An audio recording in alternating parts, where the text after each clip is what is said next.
I find the idea of making the first sequel interesting because you have to come up with what that means for the franchise. The easiest way to do that is to just continue to follow the main character, but that does cause the franchise to start to lean on that one character. And often that means leaning on one actor. And while some franchises succeed on this, if the world you introduced is interesting enough, you could instead have the sequel just take place in that world, doing away with the main character from the first movie and replacing him with a much more boring character that adds nothing whatsoever. Yeah, this movie isn't great. Did we finally do it? Did we finally really do it? Now, while I don't think this movie is good, I do think it could be good for a bad movie watch night. However, if you do want to do that, you should not watch this video because I will be spoiling all the insane things that happened, and going in blind is the best way to watch this movie. With that out of the way, when most people say a movie is physically painful, they probably mean that it's just really bad. And Beneath the Planet of the Apes is that, but there's also a part that literally hurts my ears. But it takes a while to get there. First, we have to make it seem like this movie is actually about the main character from Planet of the Apes, Taylor, by showing clips from the end of the previous movie and showing a bit of what he did afterward. And it seems what he did was just kind of wander around for a while. Eventually, he came across some weird disappearing fire, earthquakes, random lightning, shifting terrain, and then, in an attempt to hit a mountain that wasn't there before, disappeared himself, leaving Nova on their horse to wander around until she bumps into Taylor's replacement for the movie. And I don't just mean the new main character. I mean it felt like while watching this that the original script had Taylor as the main character, but Charlton Heston, who plays Taylor, didn't want to be in it as much, so they had to rewrite the script so there was a different astronaut, Brent, to go through most of the adventure, with, of course, Nova tagging along. And indeed, after some brief research, it looks like at a minimum Heston didn't want to be in this and only agreed if his pay would be given to charity, and he died at the end of the movie. And boy does he die, but we'll get there. First, we have to meet Brent, an astronaut who is sent on a rescue mission with his crew, who all of course died pretty quickly, to try and find Taylor. If you think about how that works for even a little bit, it doesn't make any sense, but they had to get another astronaut there somehow, and I guess this was the way to do it. Here's the thing about Brent. I don't care about him. Part of the reason that Planet of the Apes was good was because Taylor was an interesting character. He was slightly insane and would ham it up when the situation called for it, but could still have interesting discussions or just ramble on about something to whoever would listen. In general, it was fun to watch him. The same cannot be said for Brent. Brent is just kind of there. Sometime after, Nova runs into Brent, and Brent, not being very good at understanding if someone can understand him, just bombards Nova with question after question about who she is, where he is, where Taylor is, if he's okay, and so on and so forth. With Nova, because remember she's barely a person, pretty much does not react in any helpful way, except to look at the dog tag Taylor gave her before he disappeared. This is also part of why I don't like Brent, especially since this is the second scene we see of him, where he's just yelling at a poor mute girl. Eventually, I suppose realizing he's not getting anywhere asking questions, he decides to just get on the back of Nova's horse and see where she takes him. And she takes him to the ape village because Taylor had told her to go back to Zira if anything had happened to him. Unfortunately, by the time they get there, Zira and Cornelius are in a town meeting, where a gorilla, Supreme Commander Ursus, is in the middle of making sure the audience knows he's the villain of this movie by saying that the most important thing is power, and I don't say all humans are evil simply because their skin is white. And The only good human is a dead human. he's saying this to a crowd of the worst ape masks you see in the entire franchise. I think for the large crowd scenes, they didn't feel like doing careful makeup, so instead they just did masks. But the problem with these masks is that they make the eyes look terrifyingly sunken. And I know this wasn't intentional because all the main characters look fine. The actual main purpose of of Ursa's speech is that apparently there's evidence of life in the Forbidden Zone, discovered by a scout party that probably shouldn't have been there in the first place, considering the zone is, forbidden. And since humans have been stealing too much food to the point that the apes don't have enough, Ursus wants to solve this problem by also stealing food from whoever or whatever is in the Forbidden Zone. And despite the fact that it seems only the guerrilla military really want this, everyone goes along with it. And even Zira, who is actively against this, is convinced by Cornelius to at least kind of pretend to be okay with it for fear of something. It seems, despite Dr. Zaius' attempts at hiding the truth to keep ape civilization as a peaceful utopia in the previous movie, the violent maniacs have gained a lot of power, much more than they had previously. Speaking of Dr. Zaius, who has a steamy sauna scene with Ursus right after this one for some reason, he continues to be the most interesting character in this series, as while he's still an antagonist in this movie, he also doesn't want the apes to invade the Forbidden Zone, though of course his reasons revolve more around wanting the apes to live in blissful ignorance, whereas Dr. Zira and Cornelius are a bit more on the invasion is generally a bad thing side. Now, that's not to say Zira and Cornelius, who are now married and potentially expecting a kid, they are, but it's not explicitly said in this movie, are the best in this movie. They seem a little full of themselves. The trouble with us intellectuals is that we have responsibilities and no power. Especially Zira, who says all gorillas are cruel and stupid, which, okay, technically we don't see any evidence of that to the contrary, but still. So Brent gets shot in the arm while hiding in the bushes, so Nova takes him to Zira and Cornelius, who patch him up, give him food, give him clothes to fit in, and tell him the general direction Taylor went after leaving them in the first movie, so he at least has somewhere to start while looking for him. And off Brent and Nova go, almost immediately getting captured by the gorillas. It's actually impressive how quickly they get captured. They get marked for target practice in Ursa's training, though I use that term loosely as nothing here seems very useful, and then, with the help of Zira, they almost immediately escape again, making this entire scene pointless. I could have left this part out of the review, and even people who have watched the movie recently probably wouldn't have noticed, but then I wouldn't have been able to complain about it being pointless. So, the only real change is now Brent is completely shirtless.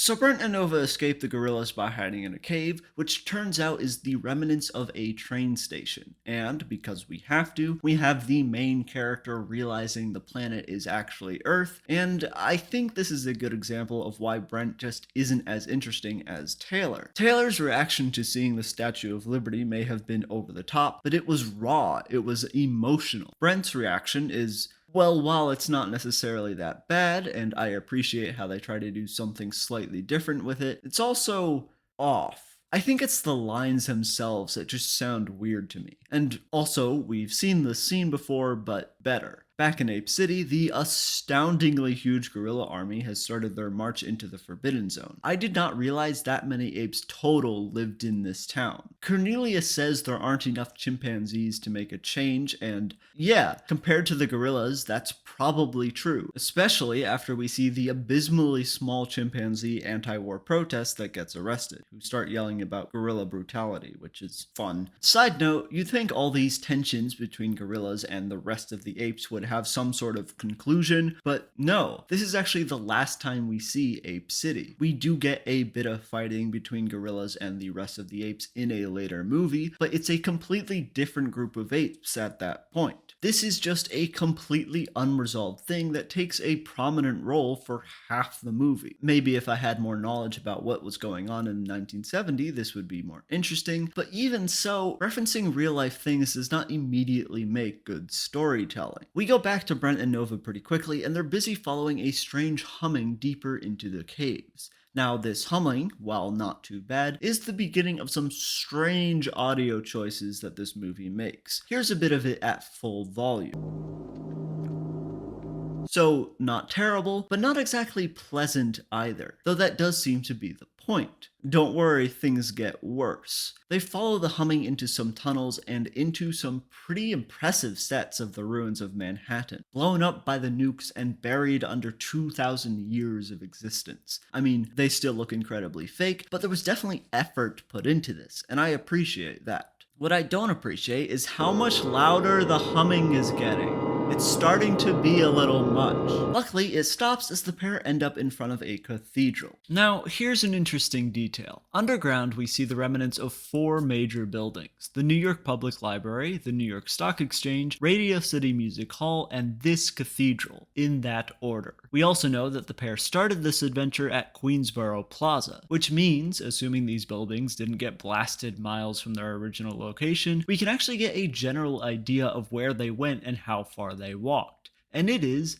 very silly. Now, first, we can actually pretty easily find out what the cathedral is because we see that it's on 5th Avenue and East 51st Street, and look at that. There's a cathedral on 5th Avenue and East 51st Street, and it looks pretty similar to the remnants of the one we see in the movie. So there's a good chance this cathedral is St. Patrick's Cathedral, which is about 2 miles from Queensboro Plaza Station as the crow flies. However, because the pair passed by the New York Stock Exchange, the amount they walked is at least a whopping 10 miles, because the exchange is so far out of the way compared to everything else in the southern end of Manhattan. Assuming they walked a normal speed of 3 miles an hour, it took them at least 3.3 hours, most likely longer considering there's no way this was a straight line, of them hearing the humming getting louder and louder and louder. I would lose my mind. Though, considering how far from everything else the New York Stock Exchange is, maybe it was blown 4 miles away. So Brent enters the cathedral, and finally, after almost an hour into this 90-minute movie, we finally see what is Beneath the Planet of the Apes, the title of this movie. And what is Beneath the Planet of the Apes? Well, a bunch of nuke-worshipping telepathic humans, of course. Now, what's weird about these humans, besides the thing I just said, is the part where they know it's a nuke.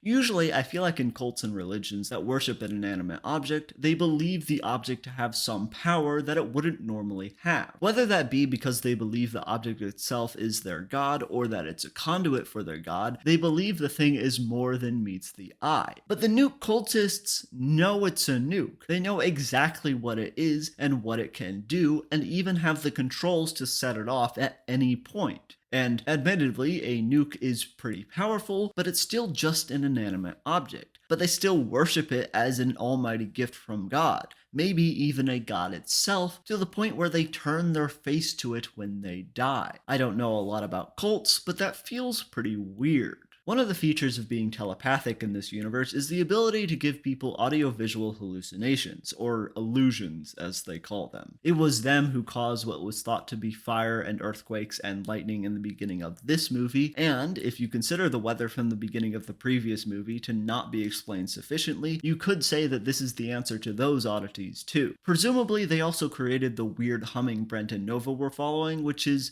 an interesting choice, I gotta say. They also have the ability to slightly mind control you, as we see right before Brent enters the cathedral, where he almost drowns Nova, though he does manage to break free from their mental grasp. What he doesn't manage to do is break free from their physical grasp, as he's captured and brought before the leading council, where we learn that this cult doesn't seem to know what the word peace means. They call the nuke they worship a holy weapon of peace, and say things like, "Traumatic hypnosis is a weapon of peace." Indeed, they call themselves a peaceful people, despite the things I just mentioned, and the fact that they have no problem mind-controlling people to kill each other, saying, "We're a peaceful people.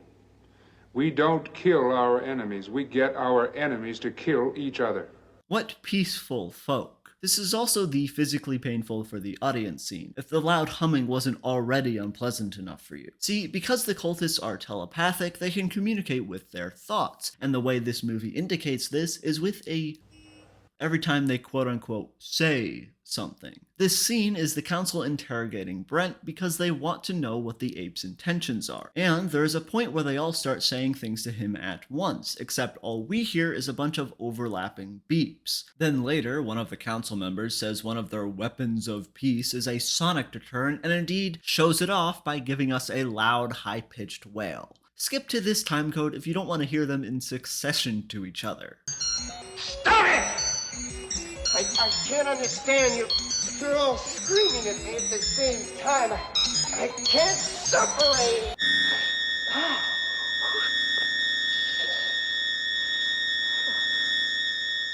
That, combined with the loud humming from earlier, makes me wonder what exactly was going through people's heads when they made this. They certainly weren't thinking about making this movie pleasant to watch. So, after torturing Brent some and forcing him to choke out Nova again, he finally tells them that the apes are marching on their city. After an attempt, the cultists decide their illusions aren't going to work and decide they need to blow up the nuke. But before they do that, they gotta have a little worship service, for the nuke, where they sing about how the good bomb made them all. And it's here that we learn that they actually wear masks all the time to look normal, and they actually look like this, presumably from some combination of their skin burning off and radiation from all the bombs that were dropped on New York.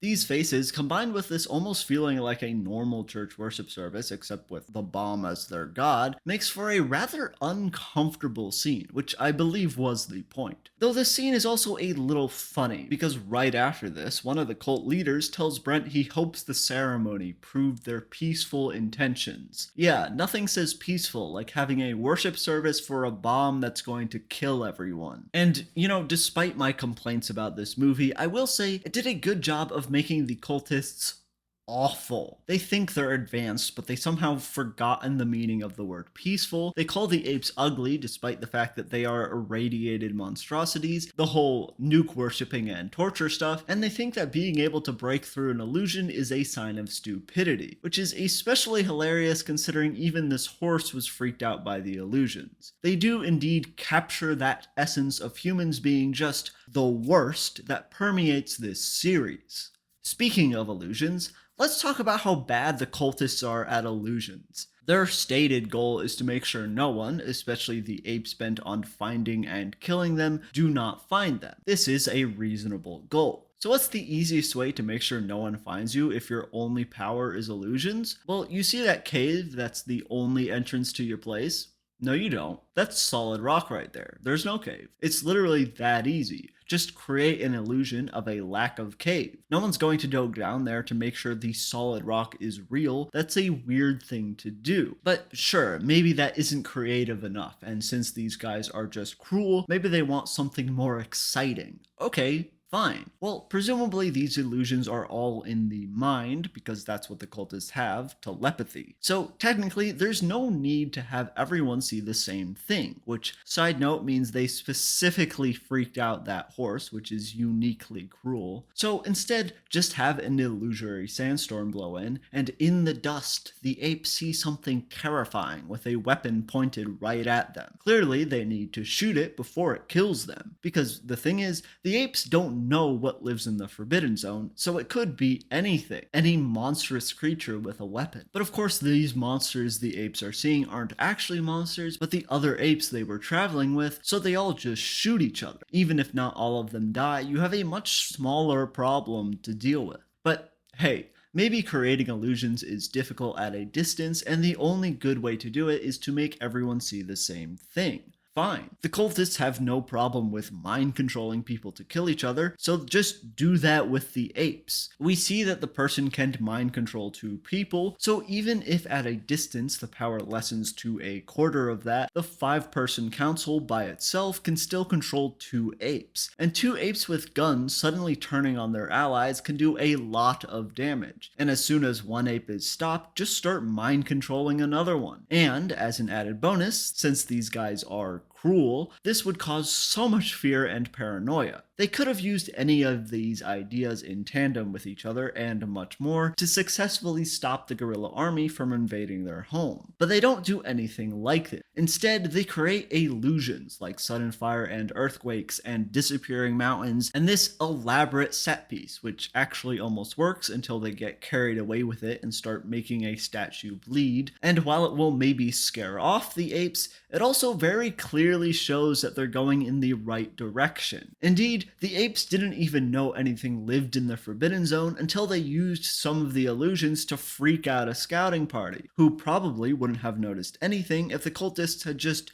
done nothing. But I don't think this is completely due to stupidity. They are definitely stupid, but I also don't think they're too upset about the apes finding them. The way these guys act, it's probably more something like, oh no, well, we tried to make sure they couldn't find us. Guess we'll have to set off the nuke instead. What a tragedy. Indeed, they try one illusion against the army, and when that doesn't work, they give up. I mean, let's be honest, if your entire life revolves around a nuke that you worship as your god, you probably want to set that nuke off at some point. Especially since, considering these guys are irradiated, they probably were alive when the nuclear apocalypse happened originally, which means they've been alive for over 1,000 years. I wouldn't be surprised if they were itching to have a reason to blow that thing up for centuries. Also, they're the worst, which would be the main reason they want to blow it up. But before they blow it up, we get to see Taylor again. Mostly because one of the cultists throws Brent in a cell with him so he can mind control them to kill each other. Because we haven't had a long drawn out fight scene in this movie yet. Eventually, Nova hears them, escapes her captor, and in a very exciting moment actually speaks.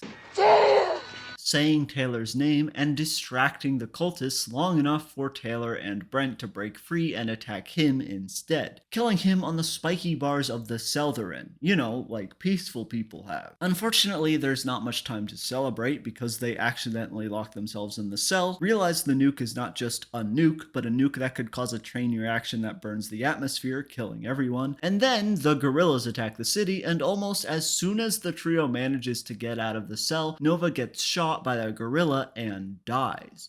I was genuinely shocked by this, but then again, the rest of the movie shocked me, and you'll see why. See, Brent and Taylor decide they need to stop the bomb from blowing up, which makes sense, but by the time they get there, the apes have entered the cathedral, and while the apes try to tear down the bomb, they do a bad job of it, and the thing seems ready to explode at any moment. Though this is likely partially because it was mostly armed already. So Brent and Taylor try to kill the apes, but instead, both of them just get shot and die. But Taylor manages to do one last thing before he fully dies. See, across the two movies, Taylor has never liked humans, and with the exception of Zero and Cornelius, it's not like the apes gave him much reason to like them either. So when one of the few pieces of joy still left in his life dies in his arms, he's kind of done. And as he's dying, he tries to ask Dr. Zaius for help to stop the nuke, and when Dr. Zaius refuses because he hates humans, well, fine then. And Colonel George Taylor reaches out and blows up the world. The end. I'm serious, everyone's dead. The world is so dead that all that's left is narration telling us the world is dead. I don't think this is a good movie. However, I do think it is a very interesting movie. And when I first watched it, I also thought it was a very funny movie. Definitely not intentionally, but it's very silly nonetheless. Indeed, I think one of the things I appreciate about this franchise the most is how creative and frankly goofy it can get. It's a weird franchise, and this is probably the weirdest movie of them all, and I think there's merit in that. The unfortunate part is that it takes an hour to get to that weirdness, and the first hour is not exactly interesting. In one of the countless billions of galaxies in the universe lies a medium-sized star, and one of its satellites, a green and insignificant planet, is now dead.